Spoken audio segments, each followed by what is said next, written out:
Hello, our dear students. Welcome to I-Fal. My name is Teacher Nikki, and welcome to our video lesson. So, this video lesson aims to guide you in creating grammatically correct sentences. It also aims to provide clarification to some confusions in the English language. I am very much excited to give you another lesson today. So, without further ado, let's go ahead and start the class. I hope you enjoy it. Let's go. So, for today's lesson, let's go ahead and talk about relative clauses even better or even more. Okay, so with clauses with who, that, and which. Okay, so let's dig deeper on understanding how we create relative clauses using who, that, and which. Okay, so a clause is part of a sentence.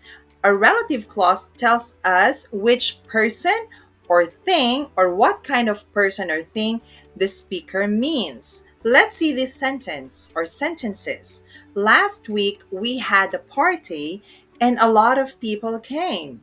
Everybody enjoyed it. So we say, everybody who came to the party enjoyed it. So in this case, we're actually telling more information about everybody or the people, okay, who enjoyed the party. All right. So now, so the woman who lives next door to me, okay? So who lives next door adds information to the woman. People who complain all the time. So, who complain all the time tells us what kind of people we are talking about. So, that's how we use relative clauses.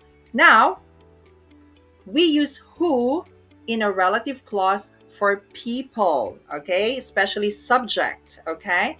Now, the woman who lives next door to me is a doctor. So the woman here is a person, so we use who and it is in the subject position, all right?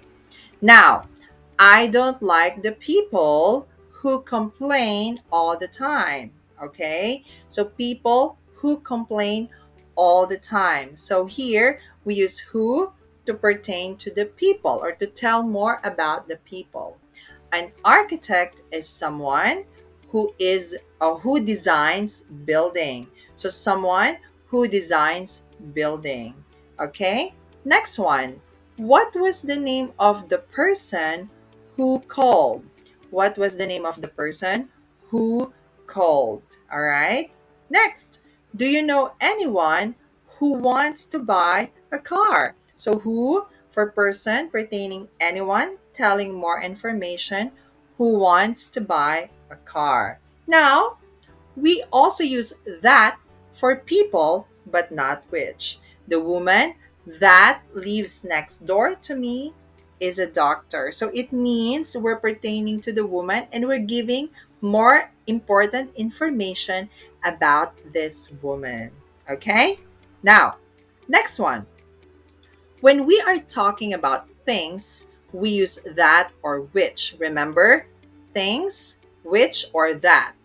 I don't like stories that have unhappy or sad endings or stories which have unhappy endings. Next, Grace works for a company that makes furniture or a company which makes furniture. Okay? The machine that broke down is working again now, or the machine which broke down. So remember, if these are things, we can just use which or that, okay, depending on how important the relative clause.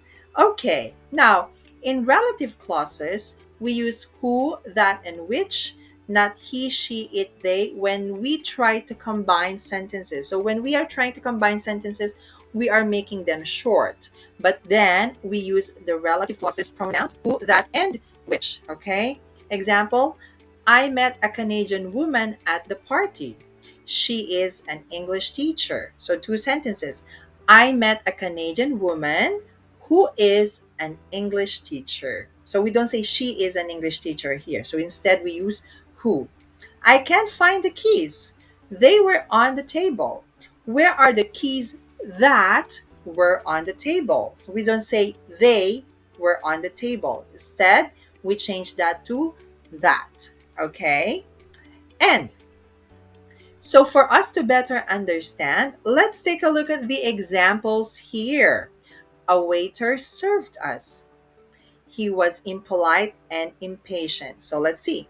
The waiter who served us was impolite and impatient. So, who, because it's the waiter, and we combine two sentences.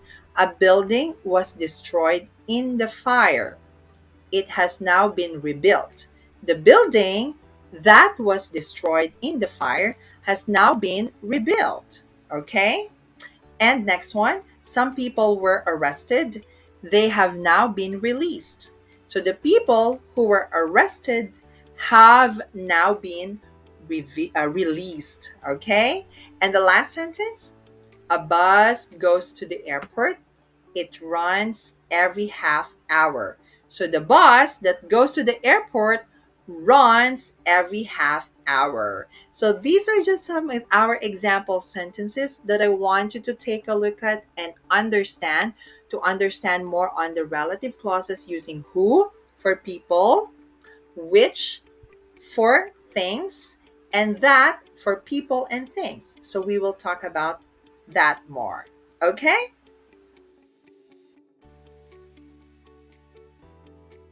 I hope you find our lesson today very helpful. As I always say, the secret in improving your skills is constant practice. I want you to keep practicing our given lesson today and apply it to your day to day conversation in English. I also want to encourage you to keep subscribing to our classes here in I-Fal. I am confident that your teachers will help you in making your skills a lot better. Also, please visit our website for more updates and information. There will be a lot of exciting things coming, so please stay tuned and keep being updated. I will flash our website in the next slide. So, once again, I am Teacher Nikki saying thank you and good luck. Have a nice day, and I will see you in our next lesson. Bye.